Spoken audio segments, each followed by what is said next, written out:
Hello friends, welcome to Defence Matrix. तो एक article publish किया गया है इंडिया टुडे द्वारा, जहां पे ये दावा किया जा रहा है कि इंडिया द्वारा काम किया जा रहा है ORCA पे, यानी कि ओमनी रोल कॉम्बैट एयरक्राफ्ट पर, जो कि 23 टन क्लास कैटेगरी में आएगा। और इसके प्रोटोटाइप की जो फर्स्ट फ्लाइट है ये 2026 में करी जाएगी, ऐसा बताया गया है। और जो प्रोडक्शन है ये 2030 में स्टार्ट होगा। तो ORCA कोई नया कॉन्सेप्ट नहीं है। इसको आप तेजस मार्क 2 का ट्विन इंजन वर्जन कह सकते हैं, जिसको पहले प्रपोज किया जा रहा था।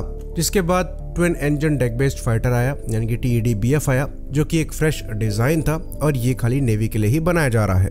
तो ORCA एक कॉन्सेप्ट था जो पहले आया था और वैसे ही चला भी गया, और ऐसा माना जाता है कि ये जो TED-BF है ये ORCA का ही इवोल्यूशन है। तो यहाँ पर स्पेसिफिकली ये कहा गया है कि 2026 में इसकी फर्स्ट फ्लाइट होगी और 2030 में ये सर्विस में इंडक्ट होने को तैयार होगा। तो इसकी पॉसिबिलिटी बिल्कुल ना के बराबर है कि इस टाइमलाइन में ये एयरक्राफ्ट फ्लाई करेगा। बाकी इसकी भी पॉसिबिलिटी ऑलमोस्ट ना के बराबर है कि ये प्रोग्राम चलाया जा रहा है।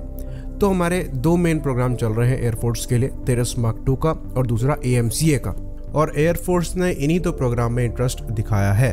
तेजस मार्क 2 के लिए एयरफोर्स ने ये कमिट किया है कि ये ऑलमोस्ट 6 के अराउंड स्क्वाड्रन को परचेज करेंगे, जहां पर जो टोटल एयरक्राफ्ट प्रोक्योर करने की संख्या है ये 140 से 200 के बीच में हो सकती है।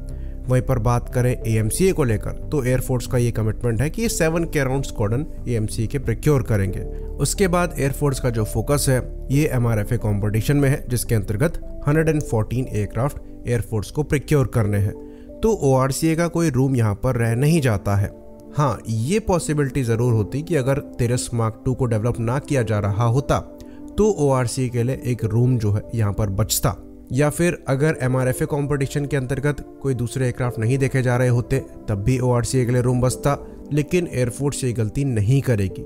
इसके पीछे कारण ये है कि 2 प्रोजेक्ट पहले ही चलाए जा रहे हैं जो कि समय से पीछे चल रहे हैं, और एयरफोर्स की जो रिक्वायरमेंट है ये अर्जेंट होती चली जा रही है। तो एक तीसरे प्रोग्राम में इन्वॉल्व होकर अपनी रिक्वायरमेंट को उस पर रखना और फिर ये उम्मीद रखना कि यहाँ पर प्रोग्राम डिले ना हो ताकि जो रिक्वायरमेंट है वो पूरी हो पाए, बिल्कुल भी समझदारी नहीं है। वहीं पर तेजस मार्क 2 की बात करें तो वो सिंगल इंजन एयरक्राफ्ट होने वाला है और काफ़ी ज़्यादा कैपेबल भी होगा। और एक ट्विन इंजन एयरक्राफ्ट के कंपैरिजन में यहाँ पर आपको एंड्योरेंस भी ज़्यादा मिलेगी, साथ ही साथ मेंटेनेंस वगैरह भी कम होगी। तो एक सिंगल इंजन एयरक्राफ्ट बड़े नंबर में लिया जाए, ये ज़्यादा सेंस बनाता है कि एक ट्विन इंजन एयरक्राफ्ट को बनाया जाए, जो कि बनाने में भी महंगा हो, खरीदने में भी महंगा हो और ऑपरेट करने में भी महंगा हो।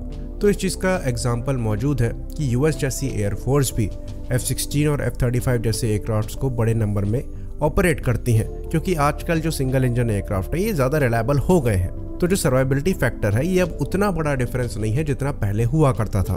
तो यहाँ पर सिंगल इंजन प्लेटफॉर्म के फायदे अच्छे खासे हैं, और अगर नंबर्स मैटर करते हैं तो single engine platform best choice वहाँ पर निकल कर सामने आएंगे। बात करें TED-BF की, तो नेवी की रिक्वायरमेंट डिफरेंट है। नेवी को स्की जंप से टेक ऑफ करने वाले एयरक्राफ्ट चाहिए, तो उनके लिए जो एयरक्राफ्ट का थ्रस्ट टू वेट रेशियो है ये मैटर करता है। हायर थ्रस्ट वाले एयरक्राफ्ट ज़्यादा पेलोड के साथ टेक ऑफ करने में सक्षम होंगे। साथ ही साथ क्योंकि यहाँ पर लैंडिंग और टेक ऑफ एयरक्राफ्ट कैरियर पर करना है तो सर्वाइबिलिटी भी ज़्यादा होनी चाहिए। एक इंजन के नाकाम होने पर कम से कम एयरक्राफ्ट में एक इंजन होना चाहिए जिसकी मदद से वो लैंड कर सके। इसलिए ट्विन इंजन प्लेटफॉर्म नेवी का प्रेफरेंस है, क्योंकि पानी के ऊपर एयरक्राफ्ट कहीं और लैंड नहीं कर सकता। तो सर्वाइबिलिटी जो है ये नेवल फाइटर के लिए एक बड़ा फैक्टर बन जाता है।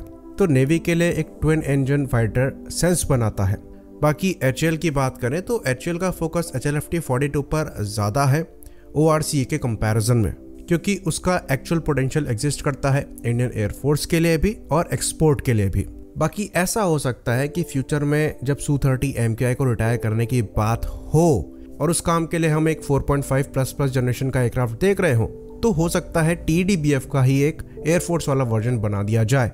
पर अभी के लिए जो प्रायोरिटी है ये तेजस मार्क 2 और AMCA है, और जहां तक इंफॉर्मेशन पब्लिक डोमेन में है इन्हीं दोनों प्लेटफॉर्म पर काम किया जा रहा है। तो ये ORCA की जो न्यूज़ है ये मोस्ट लाइकली इनकरेक्ट है। आई होप चीज़ें यहाँ पर क्लियर हुई हों। इसी बात पर इस वीडियो को हम ख़त्म करेंगे। लाइक करिए, सब्सक्राइब करिए। जय हिंद।